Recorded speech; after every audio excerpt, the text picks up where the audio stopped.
So when you guys had the town had the celebration of life for Malia, okay? There was signs that said no parking on the streets. My street was flooded. Wintergreen was flooded. School Street was flooded with cars, with the signs there. Not one police officer came. Not one car was ticketed. Not one car was towed. One car was blocking my driveway to get into my house. And then, in addition, not only was the noise so loud, they were cutting right through my backyard to go out to Broad Street to get their cars. I love the sport of baseball, and I don't take this lightly that I'm opposed to this plan as it currently is designed. However, with this plan, without any meaningful adjustments since the last hearing, there still is just simply not enough room to build these fields and respect the existing neighborhood, which is one of, if not the largest neighborhood in Plainville. This project seeks to remove about 7 acres of woods right there, and then another acre at the end of Charlene. We're going to reduce the depth of the woods from about 325 feet to somewhere between 20, 40 feet in some spots. There's going to be parking spots about 50 feet from the property line of 91 Broad Street. The soccer field will be somewhere 70, 50 feet in that ballpark from property line of 1 Wintergreen. Like we discussed last time, there is no plan for noise mitigation. At the current setup, I can already hear the fields. I can hear kids playing, I can hear the coaches. No big deal. It's far enough out there. The fields have been there forever.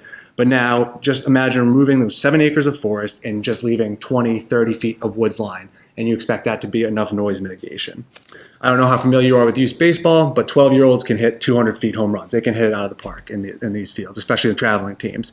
So it's extremely likely that foul balls will go over the third baseline, over the first baseline, into residents' properties. Now, what happens? Does the ball get left there? Does someone go on? I don't know. That's to be decided. All of this is to say that there is going to be a large impact to the abutting neighborhood and to the natural environment that currently exists there today. I'm just concerned about the timing of in and out of Field of Dreams.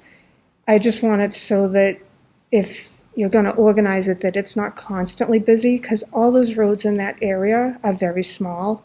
It's a lot of kids around. We're all trying to get where we need to go, especially on the weekends. And it's hard sometimes to get out even on School Street now, because the traffic's just flying up and they're not stopping for you. So I just want to make sure if these fields, when they happen, that gets considered. The baseball fields of, I forget the name, begins with an F. That one is barely used and barely maintained to a point where there's grass overtaking it fully. And that there is a lot of trash just there right now. I understand and I agree with the person that lives at 83 Broad Street. John does a great job of maintaining it. However, he's only one person, and the Parks Department has been struggling to maintain what they already have, let alone what they are going to build. If they can't maintain what they have, who's to say or what's to say that they can with this? What's the outcome we're looking for here? Because we've been told that this is going to be in phases. However, nothing's been said as to what's going to be in what phase. I understand that that's subjective, financial, all that.